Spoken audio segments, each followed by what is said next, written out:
بسم الله الرحمن الرحیم. زه یم محمد علي او د ماشومانو د تربیت په موضوع باندې نن یو ځلې بیا په یو نوي سبق سره چې دی حاضر یم. دنیا کې چې څومره ماشومان دي د هغوی څلور تقسیمه دي، څلور قسمه باندې دي، او دغه قسمونه د ماشومانو هر یو مور له چې دی هغه پیژندل ضروري دي او د هغې علم د هغوی دپاره چې دی ډېر ضروري دي چې بیا هغوی د خپل ماشومانو سره یو شان چې دی هغه رویې نه ساتي. چونکې په دې کې بعضې ماشومان کمزوري، بعضې ذهین وي، بعضې شرارتیان وي او بعضې چې دی نو هغه شریف وي، خو لیکن مور ته چې دی نو د هغې څه علم نه وي، د دغې وجه باندې چې دی هغه د ټولو بچو سره او د ټولو ماشومان سره چې دی یو شانتې رویې ساتي، نو د هغې د وجې نه بعضې ماشومانو باندې چې دی ډېر منفي اثر چې دی هغه پرې باسي. د دې وجې نه دا موږ ضروري وګڼله چې د ماشومانو چې کوم بنیادي څلور قسمه دي هغه موږ واضح کړو او بیا د هر یو ماشوم سره څه قسمه رویه پکار د مور پلار له نو هغه موږ واضح کړو. په جدید ریسرچ سره چې دی نو دا خبره واضحه ده چې د ماشومانو څلور قسمه دي. اولنی نمبر قسم د ماشومانو هغه قسم ماشومان دي چې هغه حساس وي، او دویم نمبر هغه قسم ماشومان چې هغه فعال وي، کارکوونکي وي او په هر څیز کې چې دی نو دلچسپي چې دی هغه اخلي، او دریم نمبر هغه ماشومان چې هغه اثر انداز وي، یعنی مطلب دا دی چې په هغوی باندې هر یو څیز چې دی نو هغه اثر کوي، او بیا که بالفرض هغه څیز ښه وي نو د هغې ښه اثر وي، او که هغه څیز خراب وي نو بیا د هغې خراب اثر چې دی د هغوی باندې چې دی پرې وځي. او څلورم نمبر قسم د ماشومانو هغه ماشومان دي چې هغه فرمانبرداره وي او د مور او د پلار خبره او دغه شانتي په چم ګاونډ کې د مشرانو خبره چې دی هغه مني. په دې کې به مونږ په نمبر وار چې دی د هر یو قسم وضاحت او تشریح او د هغې علامات به چې دی مونږ بیانو چې دا ماشوم په کم یو قسم کې چې دی هغه شامل دی. اولنی نمبر حساس ماشومان چې د هغوی طبیعت ډېر زیات حساس وي او هغوی په معمولي خبره باندې چې دی نو هغه خفه کېږي. د دې علامت یعنی د حساس ماشومانو علامت دا دی چې دوی که بهر یا په کور کې څه خبره چې دی هم واوري نو هغه ډایرک راځي او د هغې باره کې چې دی خپل مور ته چې دی شکایت کوي. لکه تاسو به لیدلي وي عام طور باندې په کور کې خپل وروڼه د یو بل سره چې دی جنګ په جګړه شي یا چېرته د کور نه بهر چېرته د نور ملګرو سره چې دی جنګ په جګړه شي نو په هغې کې یو ماشوم په منډه باندې راشي او خپل مور ته شکایت ولګي. نو کم یو ماشوم چې هغه ډېر زیات شکایتي وي او خپل مور ته چې دی نو ډاګ را رسوي نو دا چې کم محققین دي نو دا هغه قسم ماشومانو کې شماري چې کم ته حساس ماشومان ویل کېږي. اوس د دې سره به مور څنګه معامله وکړي د داسې ماشوم سره چې کم هغه حساس طبیعت ولوي او هغه یعنی په هر یو خبره چې دی هغه مور ته چې دی نو هغه راپاروټ کوي او شکایت کوي. نو عام طور باندې په کورونو کې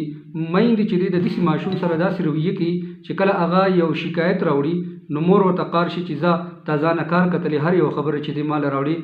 داسې مه کوه. نو دا رویه چې دی د میندو د داسې بچو سره چې هغه حساس طبیعت ولي داسې نه ده پکار. ولې کم ماشوم چې حساس طبیعت ولوي نو هغه کې به چې دی نو دا خاصیت دا به وي چې دی به خامخا دغه خبرې خپل مور له یا خپل پلار له چې دی د شکایت په انداز کې چې دی هغه پیش کوي. نو په دغه ټیم کې به میندو له او دغه شانتي پلارانو له دا پکار دي چې هغوی د دغه ماشوم هغه خبره چې دی هغه واوري،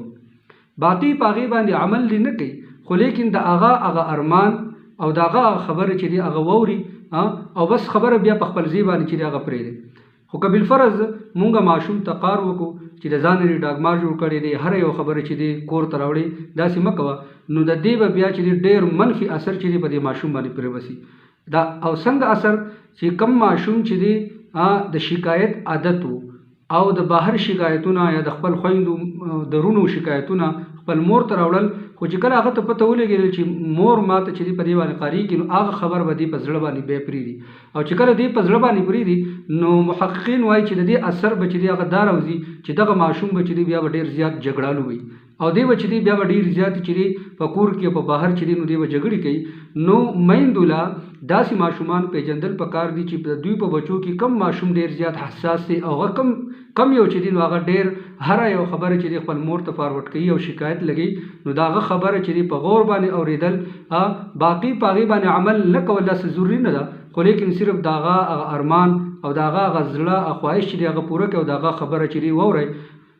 بیا وایي چې د دغه ماشوم سره چې دی ډېره مینه محبت چې دی هغه پکار دی، هغه خپل ځان ته چې دی را دخوا کول، د هغه سره لږ مینه چې دی هغه پکار ده. د دې به چې دی باقاعده پر ماشوم باندې چې دی هغه اثر به وي. او که بالفرض مونږ داسې ماشوم چې دی وډانټو هغه ته کار وکړو نو د دې اثر به دا راوځي چې دغه ماشوم به چې دی جګړالو به وي، دی به چې دی د هر چا سره چې دی جګړه وکړي. د ماشومانو دویم نمبر قسم چې هغه فعال ماشومان دي او په هغوی کې چې دی د یو کار کولو جذبه وي او هغوی کې چې دی محنت او د لګن سره چې دی هغه کار کول ته چې دی هغه تیاری او په هغوی کې دا جذبه وي چې مونږ د خپل مور او پلار سره چې دی معاون جوړ شو، د هغوی مددګار جوړ شو او د هغوی دپاره څه وکړو. نو دا قسمه ماشومان چې دی هغه فعال وي. نو کم ماشومان چې فعال وي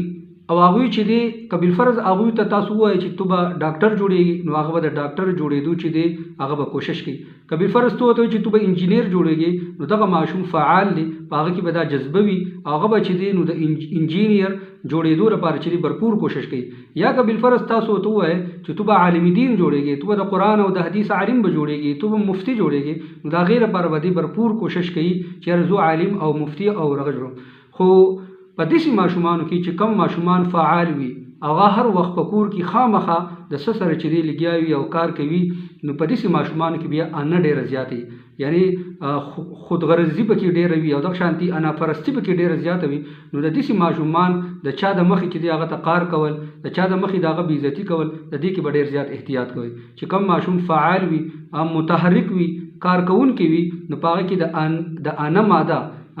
یعنی د لویه ماده په هغه کې بیا ډېره وي. نو داسې ماشوم چې دی هغه به هېڅ چا د مخې چې دی نو هغه ته به خبرې نه کوئ، هغه ته به کار نه کوئ. که نه داسې ماشوم چې دی هغه بیا بل طرف ته چې دی هغه روانېږي. او دغه شانتي که داسې ماشوم وي نو په هغه ماشوم باندې چې دی لږ ذمواري ور اچوئ چې هغه په خپله هم کار کوي او د بل نه هم کار اخلي. مثلا دوه کور کې دوه ماشومان دي، دواړه ورونه دي، خو چې تاسو ته پته ولګېدل چې کوم ماشوم فعال دی، په هغه کې چې دی د کار کولو صلاحیت موجود دی، په هغه کې چې دی داسې صلاحیتونه موجود دي چې هغه کولی شي، نو په هغه باندې د لیډرشپ یو ذمواري ور اچوئ چې تو مثلا دا ذمواري په ور واچوئ چې تو د بل ورور نه چې دی امتحان واخله، هغه ته چې دی سبق ووایه، د هغه چې دی د هغه سره لږ محنت وکړه. نو داسې ماشومان چې په دې طریقه باندې چې دی هغه مخ په وړاندې ځي او هغه چې دی هغه کامیابېږي. او د ماشومانو دریم نمبر کم قسم چې دی هغه اثرپذیر ماشومان. اثرپذیر ماشومان هغه ماشومانو ته ویل کېږي چې هغوی ازادي غواړي، هغوی چې دی نو هغه چېرته د حدود او د قیود چې دی نو د هغې خیال نه ساتي. د دوی مزاج کې دا وي چې بس کله یو ځي کله بل ځي، په هغوی کې چې دی یعنی ثابت قدمي نه وي، کله یو ملګری جوړول، کله بل ملګری جوړول، کله یو ځای کې تعلق جوړول، کله بل ځای کې تعلق جوړول. نو دا قسمه ماشومان چې دي نو دا د مور او پلار د پاره چې دي د دې خبرې خیال ساتل پکار دي چې د دې ماشومانو بچ دي نگرانی بچ دي هغه په خصوصیت سره بکې. کبل فرض داسې ماشومان کاغه بل فرض جنکی وي نو هغه عام طور باندې بیا د ناجایز تعلقات جوړول چې هغه کوشش کوي، او کبل فرض هلکان وي نو هغه بیا چونکه کله یو سر تعلق کله د بل سر تعلق، نو هغه بیا د خپل دوستانو چې د کوم دوستانو سره د تعلق جوړ شوی نو د غلط عادتونو چې بیا عادي جوړیږي. نو داسې قسم ماشومان اثرپذیر چې هغه بالکل ازادي غواړي، هغه چې دی چرته پابندي نه غواړي، هغه د چا نصیحت چې دی هغه نه مني، نو د دې ماشومانو سره چې دی په مینا محبت باندې خبره کول، د هغوی خبره چې دی اوریدل، هغوی ته چې دی نو نصیحتونه نه کول، خو بس د هغوی خبره چې دی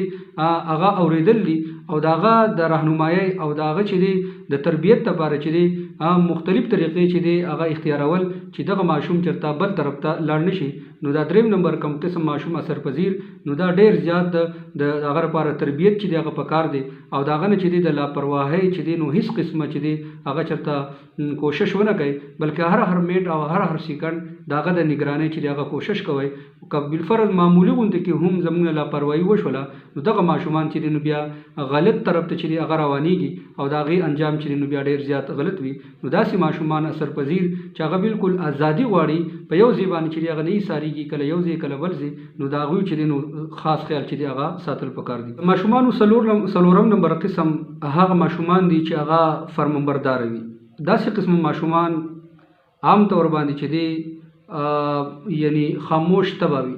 بالکل دوی خاموشي غواړي، دوی چې دی د چا په کار کې کار نه ساتي، او دوی چې دی نو عام طور باندې د مور خبره ډېر په اسانۍ باندې چې دی هغه مني. مور چې ورته کومه خبره کوي، پلار چې ورته کومه خبره کوي، هغه ډېر زیات په اسانۍ باندې چې دی هغه مني. او داسې ماشومان د دوی علامت دا دی چې دوی که بالفرض نور ماشومان چېرته په جګړه باندې ویني، نو دوی بیا په هغوی کې حصه نه اخلي، بلکې یو سیټ ته کښېني او د هغې یعنې هغې ته ګوري، خو لیکن په خپله به کې چې حصه نه اخلي. نو عام طور باندې داسې قسمه ماشومان دا اکثر دینداره وي، دوی 5 وخته لمونځ کوي، د قرآن تلاوت کوي، دوی چې د خپل کار سره چې کار وي، هر یو کار چې په خپل وخت باندې کوي، روټۍ په خپل وخت باندې خوري، ناشته په خپل ټایم باندې کوي، د سکول کار چې دی هغه په خپل ټایم باندې کوي. او که بالفرض مور دو ته کار هم شي، نو د دغه ماشوم په زړه کې د مور دپاره نفرت نه پیدا کېږي، بلکې هغه شانتي د هغه مور سره مینه محبت چې د هغه نور هم سوا کېږي. نو داسې قسمه ماشومان عام طور باندې چې هغه دینداره جوړېږي. نو د داسې ماشومانو چې دی نو هغه خاص خیال ساتل پکار دي چې دونه د هغو په زړه کې چې دی مینه محبت او داسې چې دی نو فرمانبرداري پکې ده. نو کله چې مونږ دا 4 قسمه د ماشومانو هغه وپېژندل، نو بیا به مونږ ته اسانه، یعنې مو والدینو ته به دا خبره اسانه چې زما ماشوم د کم کیټګرۍ کې راځي، په کم قسم کې راځي، آیا حساس دی، آیا چې فعال دی، آیا د اثرانداز دی، یا چې فرمانبردار دی. نو د هغې مطابق چې دی نو بیا د هغوی سره چې دی نو رویه ساتل چې د هغه پکار ده. که بالفرض ماشوم حساس وي، نو هغه ته چې دی نو قارېدل نه دي پکار، د هغه خبره چې دی اورېدل پکار وي. که بالفرض هغه ماشوم فعال وي، نو د هغه تحسین کول، د هغه چې دی حوصله افزایي کول،